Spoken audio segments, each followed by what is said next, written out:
Welcome back, Busy Bees. In today's episode, I'm going to talk you through doing your dishes and cleaning a bedroom. And I'm also going to give you 3 tips for being more productive at home. In case you're new to the show, you're listening to Clean With Me, the podcast where I talk you through cleaning your house. Let's get right into the episode. It's time to gear up for your cleaning session, and this ties in real well with my first point, and that is start with small wins. You want to start your day with small wins.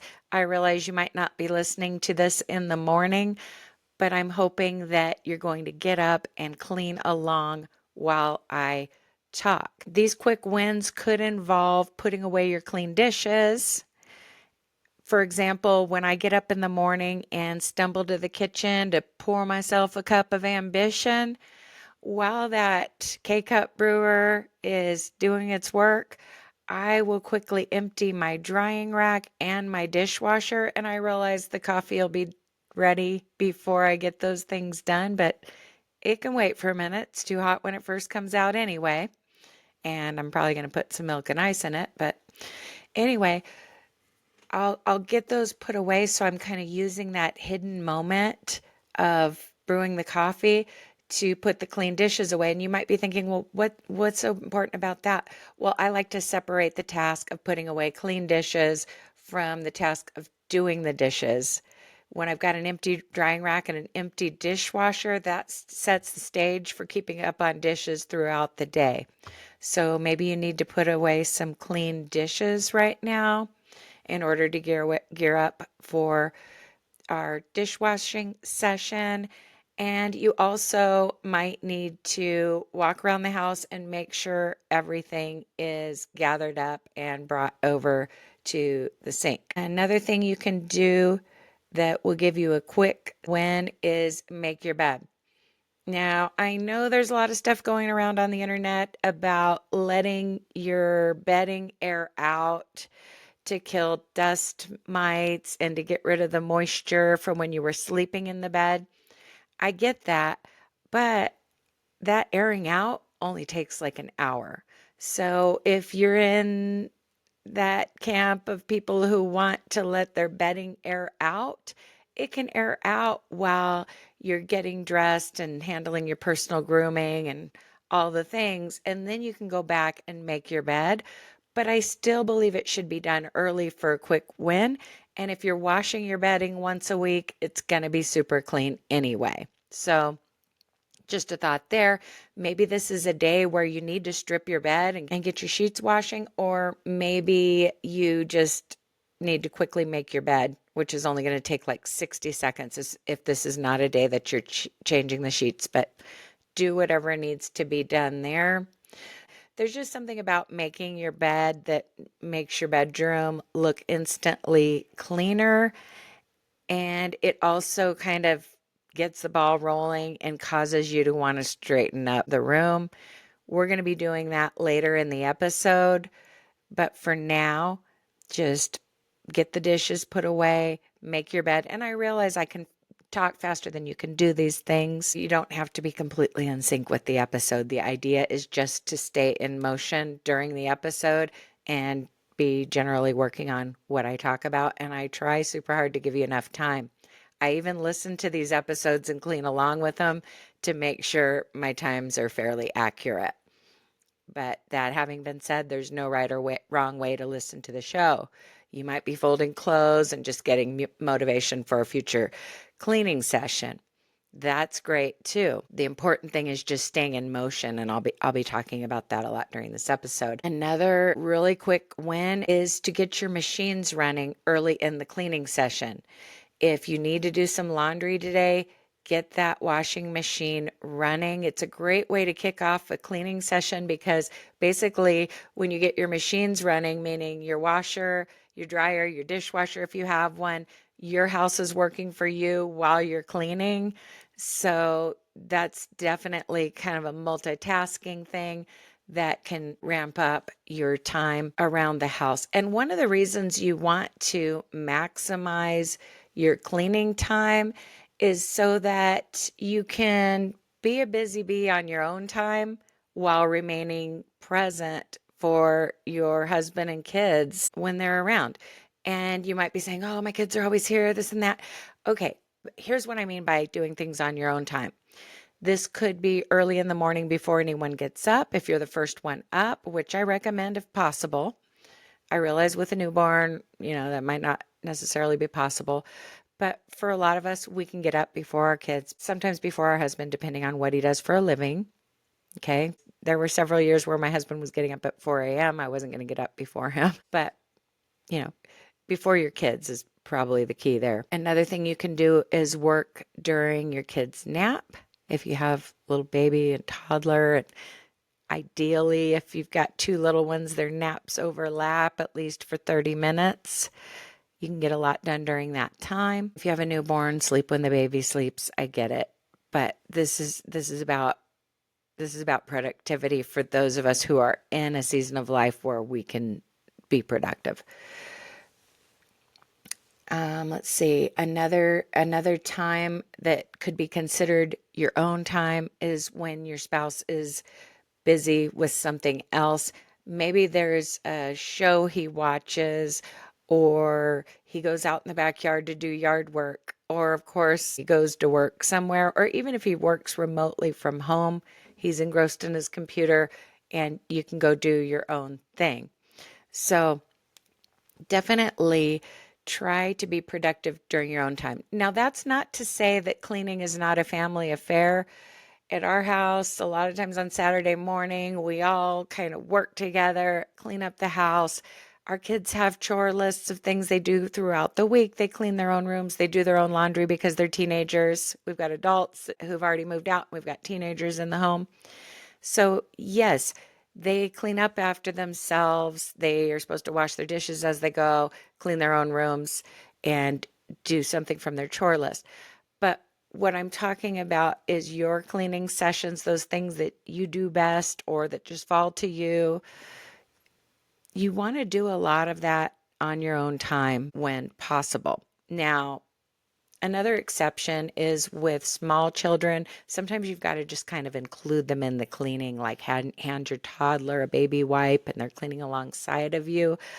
But a lot of husbands want you to kind of relax with them when they get off work. And some of us just struggle to relax. We feel like we should always be doing something. That's why you want to maximize your cleaning sessions so that you can be fun and present when the time comes. One exception is a friend of mine whose husband just wants to be on the go. Anytime he's off work that day, he wants to just be going out and doing activities. So she definitely struggles to get her housework done because she's got a bunch of little kids. So when he's gone, you know, the more kids you have and the younger they are, it's hard to get stuff done. She's got a clingy toddler on her hip most of the time. And then when her husband's home, he wants to be on the go. But I feel like that's more the exception than the rule. In my experience, a lot of husbands are tired after work and they want to relax with their wife. So whether you're a stay-at-home mom or you work part-time, full-time in addition to, your homemaking stuff that you do, he still wants you to relax with him and, be present, be fun, whether it's playing a board game, watching a movie, shooting pool out in the garage, whatever you do at your house, you want to be present when your spouse is, when you want your downtime to be kind of in sync with your spouse's downtime. If you lie around all day when he's at work, then you're going to suddenly feel embarrassed at the state of the house and you're going to want to get up and clean, and then you're not spending quality time with him. So I'm encouraging you to figure out what your own time is for cleaning. Okay. And yes, there's a time and a place for self-care, taking a leisurely bath, relaxing with a book. There's self-care that you do on your own. But if you want to maximize your productivity without damaging your relationship, a lot of your downtime can be spent with your spouse and what am I getting at here? Because you're being productive on your own time. So that's not even one of my productivity tips. It's just relationship advice. But I feel like it does kind of tie in with productivity. It's time to start on dishes if you haven't already done it. Hopefully you've put away clean dishes. You brought your dishes to the kitchen. Let's get dishes done so that that's not hanging over you when you go to clean your bedroom. Okay. I like to get the dishes done right away and then work on whichever room I'm going to work on. So basically, you're going to carve out the time where you have your own personal housework session. And it's going to differ for everybody. It might be early in the morning, it might be during someone's nap, it might be before your husband gets home. But I encourage you not to wait until the last minute. And I'll talk more about that in a minute. But don't over plan your housework. Years ago, I was a member of a Facebook group that was on like the Fly Lady program, and her program's really simple. You know, she's one of these very practical influencers about housekeeping. And one of the things that she advocates is having something called a control journal. I don't remember all the details, but it's like you create a binder and it has checklists of things you need to do around the house and other things you just need to keep track of. I think, you're paying your bills, your grocery lists, all that household stuff and more. You can check her out to find out more about that. And the binder's a great idea. But what I noticed in talking to some of these ladies who were in this group, and this is years ago, so they probably don't even remember these conversations, but a lot of them were really obsessed with the binder, like having, just look at this binder and I want to add this and I want to add that. They're spending a lot of money on creating the binder. They're planning. And I'm thinking, this is probably why they're struggling with a messy house. And I'm not being judgmental. Obviously, I was struggling during that time. And that's why I was, on the Fly Lady program and in this little group and stuff. But I couldn't help but notice that they were more excited about creating this elaborate plan of how they were going to manage their home than actually getting up and doing it.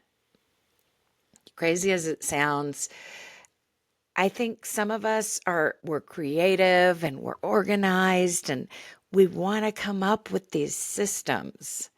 And there are some general ideas and routines that can revolutionize your housework.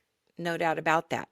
And yes, having a binder with everything in one place, sure, I've got one. But I think sometimes where a lot of us miss the boat is that in all this planning, when we get everything written down, and I experienced this a little bit at the time when I created my control journal and kind of listed everything I wanted to get done in the course of a day, I was kind of overwhelmed and I was thinking like, it's not even humanly possible to do all this. So then I was prioritizing the list. Like, these are the non-negotiables that I need to get done. This is what I should get done.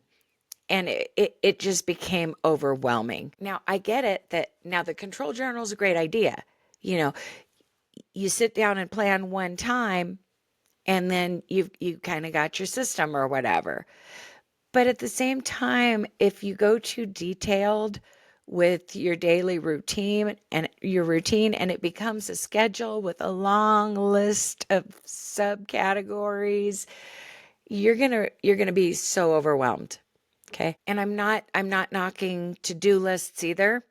My mom has a very effective system when she goes to do her housework. She takes a little, see, I think I have one here for those of you who are watching the video version of this podcast.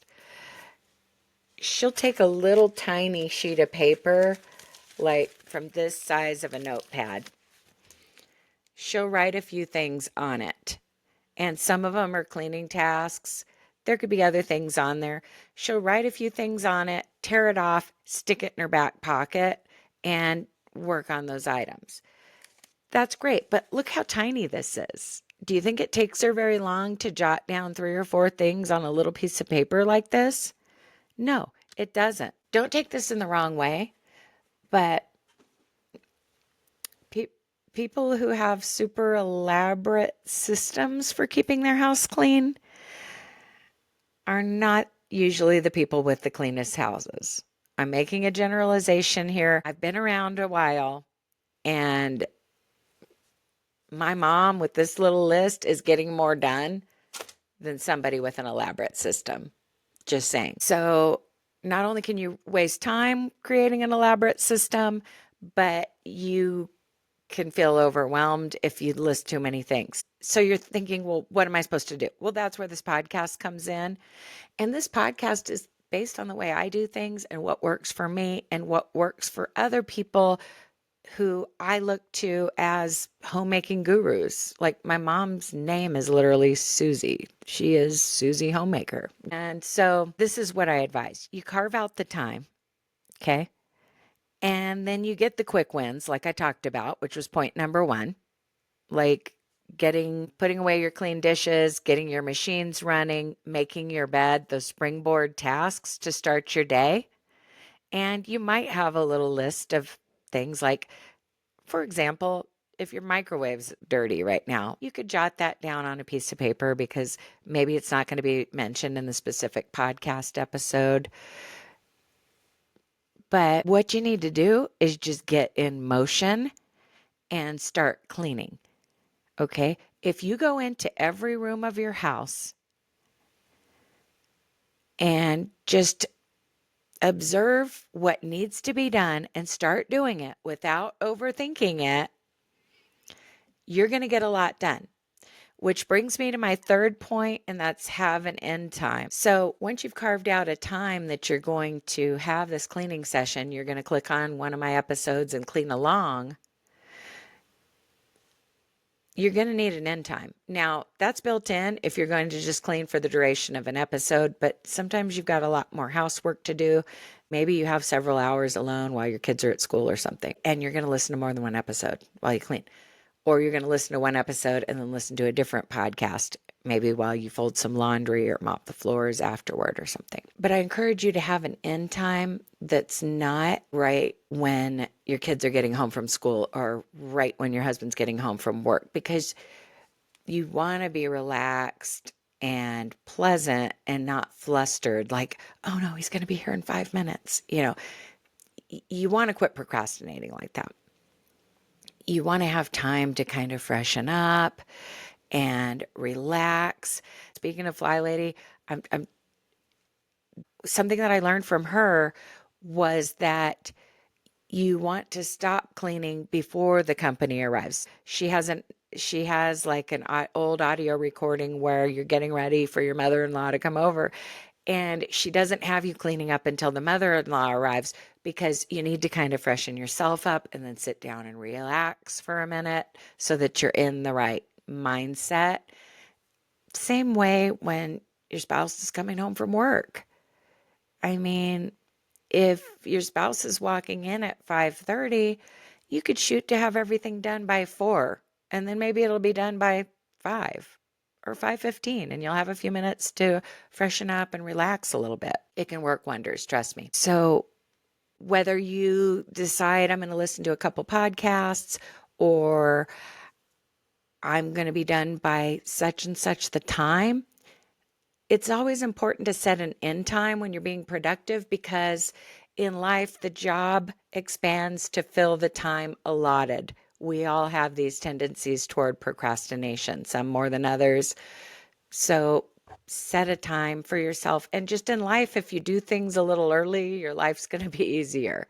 If you've got to be at work a certain time, try to get there 15 minutes early. You can always just sit in the parking lot, right? For those of you who work at a job outside the home. I've been a stay-at-home mom most of the time, but I work when I need to work.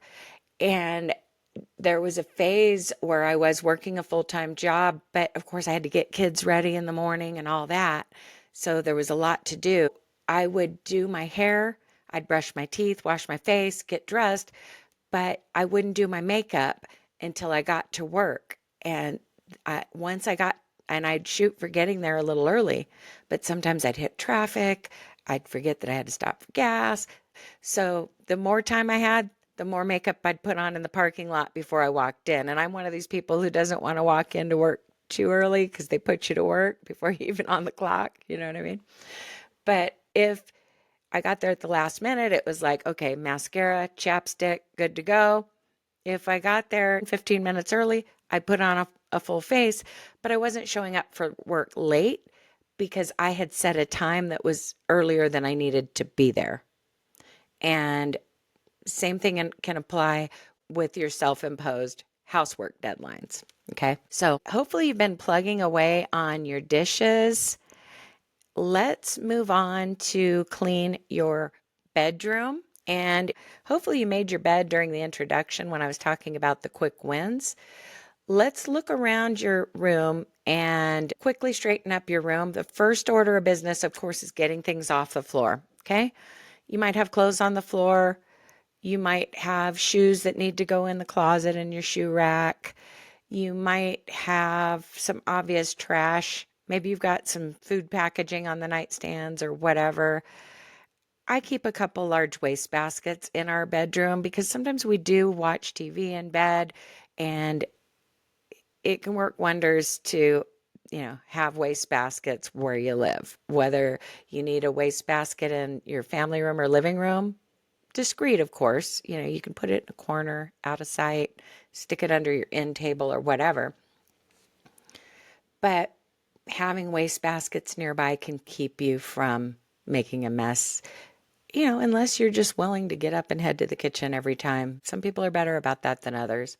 But if you tend to accumulate trash in a certain area, having a waste basket's great, but no judgment here. If there's some obvious trash in your room, toss it. Put away the clothes, put away the shoes, toss any obvious trash. And what about items that just don't belong in your room? Whether a kid brought them in there or just you have something in your room that doesn't belong there. Maybe you were hanging pictures and you've got a electric screwdriver in the room or something. I don't know. I don't know what you've got going on. There's no way I can list every possible thing, but sometimes it's kids' toys, other items. Take those items where they go, pick up the floor, and then, of course, clear anything else. We talked about clothes, shoes, trash, and aren't you surprised at how fast your room is getting clean? I bet you are just a busy bee right now in your room, and so often we procrastinate on cleaning our own bedrooms because it's kind of in the back of the house and nobody's going to see it, blah, blah, blah. Well, you're going to see it. And it really affects your outlook when you go to bed, when you wake up. You want that area to be clean. And that's why in one of my recent bonus episodes, I had you clean in reverse order, where you started with the bedroom before cleaning your kitchen, your front room, your bathrooms, etc. Sometimes you want to prioritize your room. And then every time I clean my room, like I'm on the wagon for a while and I keep it clean. I keep it perpetually tidy. So that's what I want for you. But you might have other items besides the trash, the clothes, the shoes.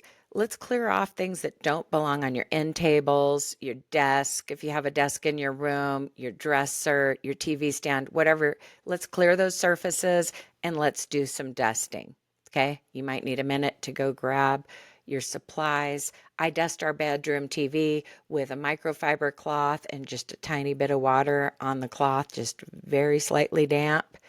It's all you really need, unless you've got little ones that are just rubbing peanut butter on the TV. Sometimes all you need is a tiny bit of water and a microfiber cloth to dust that. Just be dusting surfaces in your room. Maybe you have wooden furniture and you need to spray it with Pledge, wipe that. Or maybe your furniture is like pretty rustic or it's metal or whatever, and you just wipe it with disinfecting wipes. I don't care what you use, just never put off cleaning because you don't have the perfect product or the perfect rag. You've got something you can use to dust right now. And your bonus task in your room, should you choose to accept it, is cleaning out your windowsills or at least one baseboard, wiping down at least one baseboard. Okay. And yeah, you might be in a state of overwhelm and you're not really getting down to the surfaces. But if you listen to this show regularly, you're going to get that clutter under control. Your house is going to stay a lot tidier. When you just click on the, don't overthink it. You don't need a complicated plan. Maybe you need to pay a bill today or um, clean your microwave or something like that, but you don't need a complicated plan for just generally cleaning a room. You just need to look around and do what needs to be done. Stay in motion. That's the key. And give yourself an early deadline. You know, do some things to get quick wins. Jump right in and start cleaning and give yourself an early deadline. So I'm hoping you're getting a lot done in your room right now. And you might be saying you didn't mention this clean laundry pile because some of us have a clean laundry pile or a laundry basket of clean clothes in your room. I recommend dumping that basket of clean clothes or lifting that pile up off the floor and putting it on your freshly made bed. Okay. That way, after you've vacuumed or swept and mopped your bedroom, you can sit down and fold those clothes. And that's another thing, that can keep you. This is a bonus tip for being productive is when you switch gears, that's your break. Like if you've been on your feet cleaning, you can kind of look at it as a break when you sit down to fold laundry. And then, of course, you're going to have to get up and put it away, but you can relax a little bit while you're folding it and maybe drink a glass of water. So if your room's picked up and you have some clean laundry to fold, definitely fold it. Not everybody has like perpetual clean laundry. Maybe you're in that zone of folding and putting away clothes straight out of the dryer and it's not time to do the laundry switch yet. Good for you. Give yourself a pat on the back. But a lot of you have residual clean laundry to fold and put away. And if you're like me, that could be part of your bedroom cleaning session because I typically have a basket of clean laundry in my room. Even though I'm pretty good about folding and putting away out of the dryer, there's often like one basket. I'm limiting myself to one basket these days, basically, instead of like this big container full of stuff. I mean, no judgment here, if your baby grew out of the pack and play or the crib and it's full of clean laundry, well, just do some of it right now, right? Start chipping away at that each day. But for me, when I clean my room, make my bed, I put that clean laundry on the bed. My mom taught me this. It kind of forces you to fold and put away that load before you go to bed because you're like, I'm not going to just move this. That would be super lazy. So I'm going to fold it and put it away, and then I'm going to crawl into bed in the evening. So hopefully that helps you. So yeah, hopefully you've gotten your dishes done and straightened up your bedroom. You know, I wanted you to have some quick wins, but I also want to go way deeper into this topic of productivity. So I'm going to continue this discussion in one of the bonus episodes. By the way, special thanks to my financial supporters who support this show either on Patreon, Apple Podcasts, Spreaker Supporter Club, but even just listening helps. So if you're watching on YouTube, click subscribe. If you're listening on a podcast app, click that plus sign or follow so that you'll be notified when I upload a new episode. But I'll put all the links in the episode description on how to access the longer bonus episodes because you might be thinking, yeah, I got my dishes done and straightened up my room, but when can I clean my whole house? Well, that's where the bonus episodes come in. I'm about to make a 1 hour bonus episode, and I've got several 2 hour bonus episodes that you'll unlock by subscribing to bonus content. So that's my little plug there. And I'm going to get into more productivity tips. But I hope these three have helped you. Just to review, start with small wins. One example is putting away the clean dishes every morning. I'm obsessed with doing that lately. The other thing is just jumping into motion without doing too much planning. Okay? When you've got that time to do it, just click on a podcast and clean along and be observant in the room that you're working in, basically, and give yourself a clear cutoff time. Okay?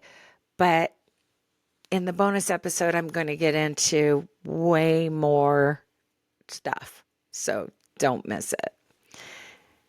Anyway, thanks for watching. Again, be sure to click subscribe, follow, or the plus sign, whichever applies. I appreciate each and every one of you. And as always, happy cleaning. I'll talk to you soon.